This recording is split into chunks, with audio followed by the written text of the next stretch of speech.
Während die vom Westen unterstützten Kräfte in Nordsyrien auf dem Vormarsch sind, beschäftigt ein weiterer politischer Kampf das Weltgeschehen. In Georgien droht der Kampf zwischen Regierung und Opposition zu eskalieren. Seit Tagen kommt es zu gewaltsamen Ausschreitungen zwischen Demonstranten und Sicherheitskräften. In den Medien geistern bereits Bilder eines neuen Maidan, einer Farbrevolution, um ein pro-westliches Regime zu installieren. Ende letzter Woche betonte der georgische Ministerpräsident Irakli Kobakhidze, sein Land werde keinen Maidan erleben. Wie bewertest du die Lage in Georgien? Droht dem Land ein pro-westlicher Putsch, ein neuer Maidan? I mean, I guess one could say as long as there is an opposition to Georgian dream that's promoting political violence, that a threat exists, but it's not a serious threat. These political parties can't sustain this activity. You know, in the Maidan, when it started in December of 2013, it was a continuous presence by Ukrainian opposition that then entrenched themselves in. The Georgian security forces have already cleared Rustaveli Square several times. Then they pull back and they let the demonstrators come back, but the demonstrators are not entrenched. They can be removed at any time by the Georgian security services, and eventually they're going to run out of money and run out of stamina. You know, we might see a couple more surges in activity. You know, but the Supreme Court of Georgia has spoken. The elections are good. The parliament is legal. It's going to be very difficult to overcome that hurdle. Had the Supreme Court gone the other way, then there might be legitimacy to what the opposition parties are doing. But right now, they're just exposed as foreign-funded insurrectionists. And that will not ever gain traction amongst the mainstream Georgians who voted overwhelmingly in favor of Georgian Dream. And I think the thing that's going to break the back of the opposition is when the Georgian president, this French-born former French diplomat, is removed from office, evicted. She says she's going to stay. She won't stay. She'll be evicted. And when that happens, that's the end. That's the end of the opposition. The more they, you know, the more they turn to foreign support, the more it becomes obvious what this is all about. This isn't about Georgian democracy. Georgian democracy spoke during the election. Georgian Dream won. This is about a Western effort to overthrow the legitimate government of Georgia, and the Georgian people will not go for this. So I think the Georgian Dream is, you know, government is very patient.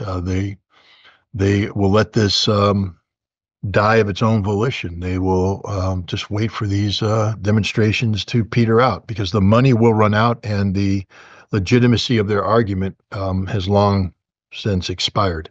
But when the Georgian president is evicted from her office, that'll be the last gasp of the opposition, and Georgian Dream will be firmly in control. Speziell die EU investiert viel Engagement, um die georgische Opposition zu unterstützen. Vorne mit dabei ist der Vorsitzende des Auswärtigen Ausschusses des Deutschen Bundestages, Michael Roth, der Tiflis zur Hauptstadt Europas ernannte. Wie stark ist der Westen, die EU und auch die USA in Georgien verwickelt? Und worum geht es ihnen tatsächlich? Soll Georgien gegen Russland in Stellung gebracht werden? Eine zweite Front gegen Russland? Well, you know, I woke up this morning, I went in the bathroom and looked in the mirror, and I proclaimed myself the sexiest man in the world. It doesn't make it so. Far from it. Just because the EU is out there proclaiming things, it's meaningless.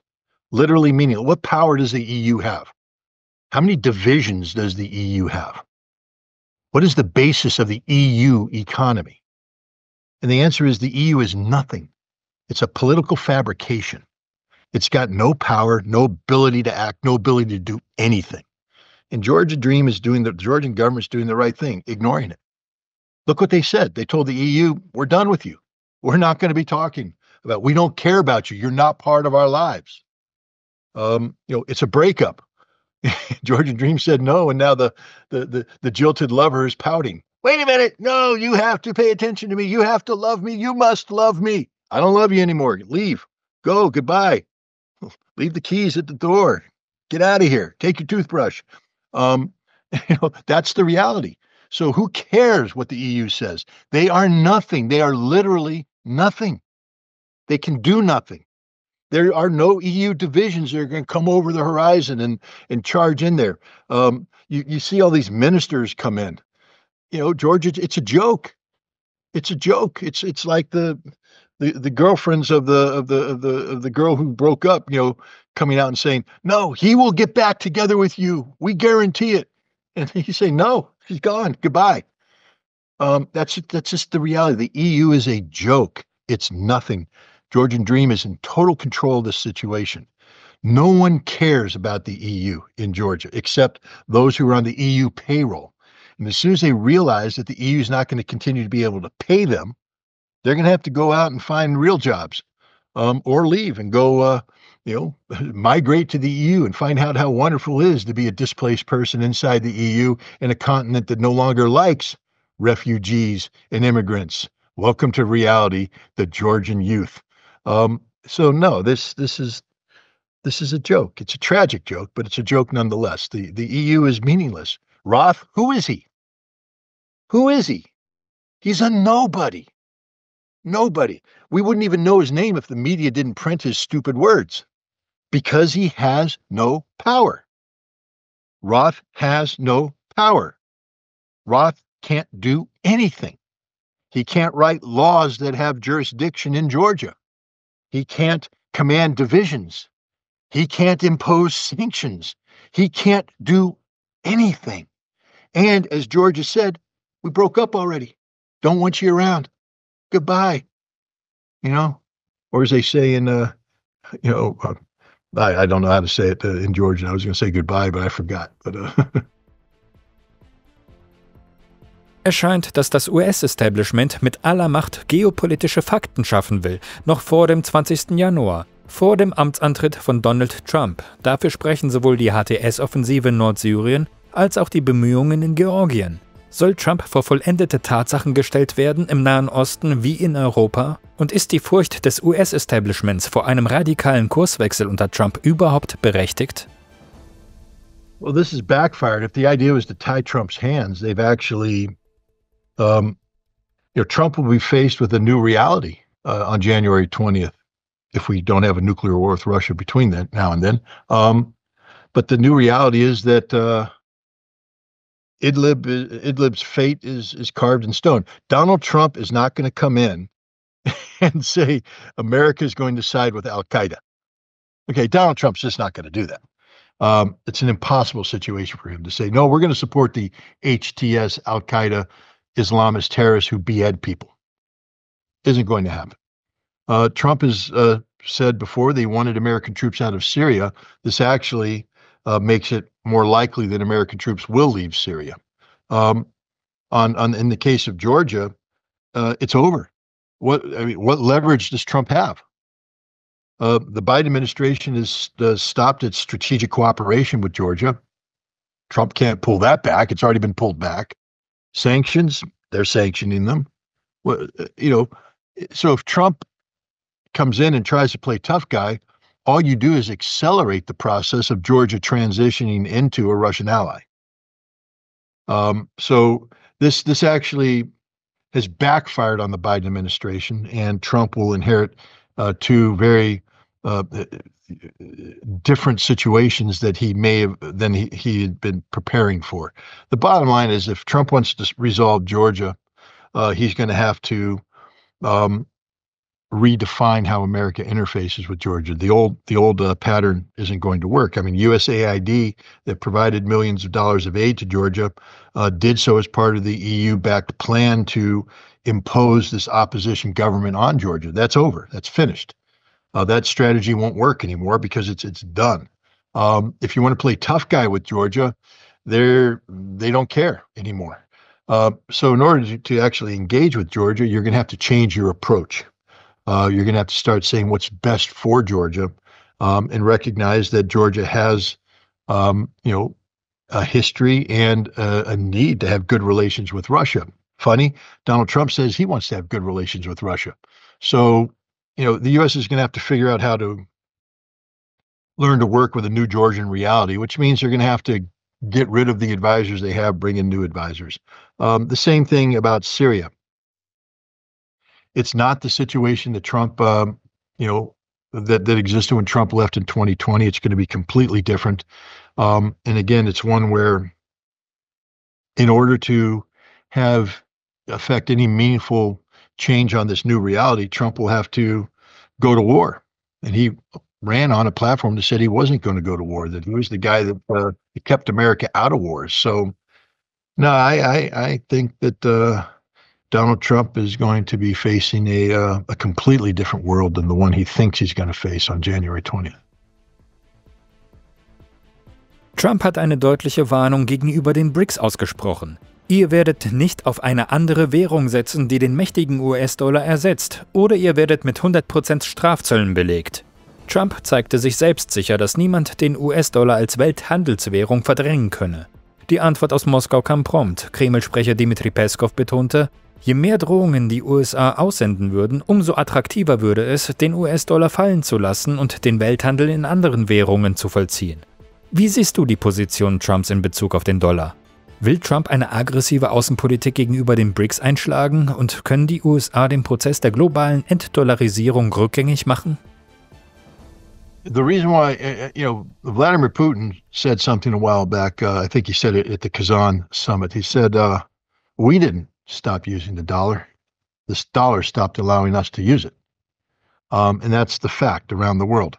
When you have the United States, insist that the dollar be the reserve currency of the world, the currency of business, the currency of transactions, and then make it impossible for countries to use the dollar by sanctioning them, by seizing their foreign sovereign wealth funds, by denying them access to banks through, by banning them from using SWIFT.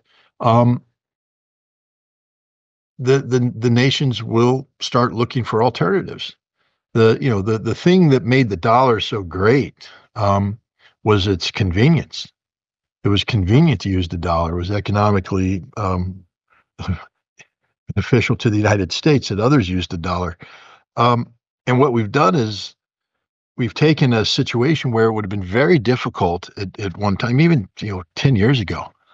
Whenever people talked about an alternative to the dollar, the response was nobody's going to do it. It's too inconvenient.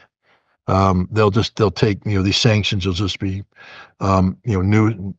nuisances and stuff, but it's too inconvenient. Nobody will do what it takes. The economic cost alone would be too high. But after 2022, in the United States sanctioning of Russia, the global readjustment to that reality, which was to the benefit of Russia, which led to increased relevance of BRICS, suddenly made people say we need an alternative to the dollar and the U.S. Dominated system of global monetary reality. But we saw it's not that easy. Even in BRICS, this meeting in Kazan, which Russia had done a brilliant job in preparing for, BRICS wasn't ready. One of the reasons why they weren't ready is that the dollar is still convenient. Trump's about to make the dollar the most inconvenient currency in the world. He's going to guarantee that BRICS is going to fast track this. If Trump was serious about making the dollar relevant, he wouldn't threaten anybody. What he would do is lift all sanctions, all secondary sanctions. That is, we're not going to punish people for making economic decisions. Liberate SWIFT, which means that anybody can use SWIFT. No restrictions, and return Russia's sovereign wealth fund to say, no, a sovereign wealth fund is protected. You cannot be seized illegally. If you did this, you'd make it politically impossible for BRICS to move forward with an alternative currency, because the sacrifices and adjustments and the pain that would have to be done to achieve this current alternative currency no longer are justified because the dollar is available for everybody. If Trump did this, the dollar would be dominant once again. But that's not how Trump thinks. Trump, has to dictate solutions as opposed to, creating, a situation where solutions manifest themselves out of logic and common sense. Nobody's going to be threatened by Russia. It's just not going to work. China's not going to be threatened by Russia. Russia's not. I mean, by America. Nobody's going to be threatened by Trump. China won't be. Russia won't be. India most certainly won't be. Brazil it might waffle a little bit, but it's not going to change the fact that the dollar is extraordinarily unattractive and inconvenient to most nations in the world today, and that's why they're looking for alternatives. So I think this will fail. I think Donald Trump is headed down the wrong path. Laut Medienberichten versucht die Ukraine, die Landgewinne in der russischen Region Kursk unbedingt zu halten, bis Trump als US-Präsident vereidigt wird. Offenbar hofft der ukrainische Präsident Wladimir Zelensky, diese Gebiete dann als Verhandlungsmasse mit an den Tisch zu bringen. Im Gegensatz zu früheren Behauptungen äußerte Zelensky jüngst, dass es der Ukraine nicht möglich sein werde, die Alpengebiete militärisch zurückzuerobern, insbesondere die Krim. Einen Deal hinsichtlich Gebietsabtretungen, um eine NATO-Mitgliedschaft der Ukraine zu erwirken, lehnte Zelensky jedoch ab. Welche Perspektive hat die Ukraine aus deiner Sicht? Wird es unter Vermittlung Trumps zu Friedensverhandlungen kommen? Kann die Ukraine Kursk gegen andere Gebiete eintauschen, sofern sie sich dort halten können? I mean, everybody agrees, even the Russians, that this war will end in some sort of negotiation. From the Russian perspective, though, this negotiation has to be based upon present-day realities and meet all of Russia's operational objectives. Which means at this stage of the war, a negotiation will look more like Russia dictating terms of unconditional surrender. That's the reality. Trump isn't going to change this reality. Russia, it's like with monetary policy. If Trump wants to have any impact with Russia, he has to, set the foundation for success. The first thing he'll have to do is tell the Russians that under his administration, the United States is no longer seeking the strategic defeat of Russia. That's not our goal. We're seeking improved relations and peaceful coexistence with Russia, not the strategic defeat of Russia.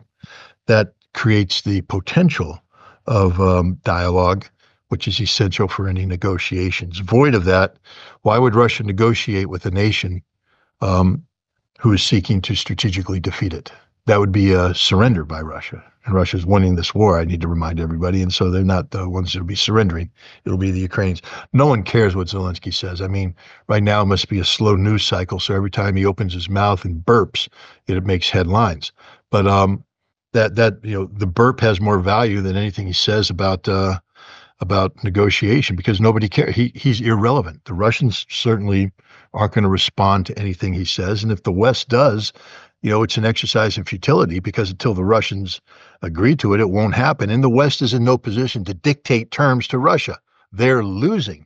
Russia's winning. That's it.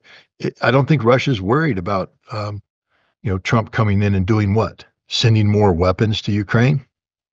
If that's what he wants to do, that's what he'll do. And the Ukrainians will just die in larger numbers.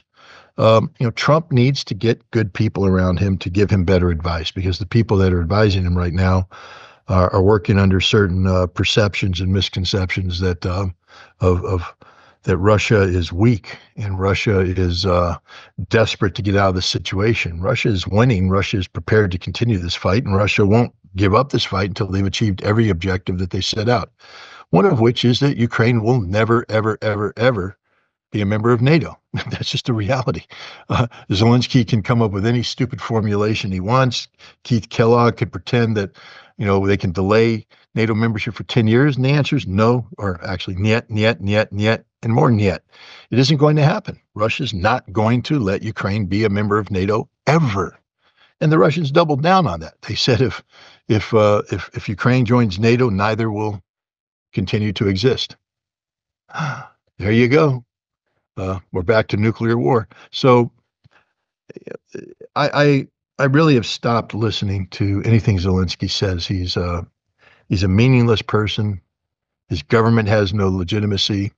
And the only thing that counts right now is what's happening on the battlefield, where Russia continues to advance and destroy the Ukrainian military in numbers that should send a shockwave down everybody's body, but we become so immune to it that it no longer resonates. But the Ukrainians are dying in huge numbers. And if the West continues these policies, all they guarantee is that Ukrainians will continue to die in huge numbers until Russia ultimately defeats them and dictates terms of surrender. Bundeskanzler Olaf Scholz besuchte Anfang der Woche die ukrainische Hauptstadt Kiew.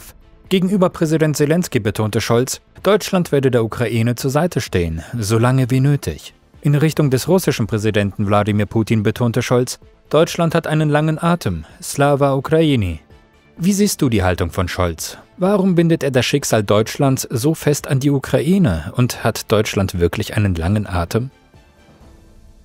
Well, how long is Scholz going to be chancellor? My understanding is there's snap elections coming up, and it looks like his party's going to get trounced, and he's done. So again, who cares what he says? Yeah, he came in with I don't know what was in that briefcase. Was that where he put the 625 million euro, or who knows what was in that briefcase? It's very odd to have a chancellor carrying a briefcase. Normally, you have somebody carrying your bags for you, but he decided that whatever was in that briefcase was of such importance that he had to personally carry it. Maybe it was a Taurus missile, a little toy Taurus missile he could give to Zelensky and say, here, play it on your table, because that's as close as you're going to get to a real thing. It's irrelevant. Nobody would be talking about Scholz. Let's put it this way. Scholz made a phone call to Vladimir Putin a couple weeks ago. Could have been a historic event. Could have been a chance to, game changing. It could have, set the scene for, renewed diplomacy and relevancy on the part of Europe. Nobody's talking about that phone call today. Fact is, I think most people forgot it ever took place because it was nothing, literally nothing. Because Scholz is nobody. He's the head of a failed political party that's governing a failed nation. Nobody cares about Germany. Germany is irrelevant. And so Scholz shows up. If the television cameras weren't at the train station, nobody would know that he's there because there will be no impact. It will not move the needle in this conflict at all. Scholz is a literal nothing burger. So, there's going to be an election in Germany. Scholz's party will lose. It's more exciting to talk about alternative for Deutschland, and if they can win, they're going to withdraw Germany from the EU. Now that moves the needle. That's relevance. That's something people should talk about. But Scholz in Ukraine, who cares? Literally, who cares?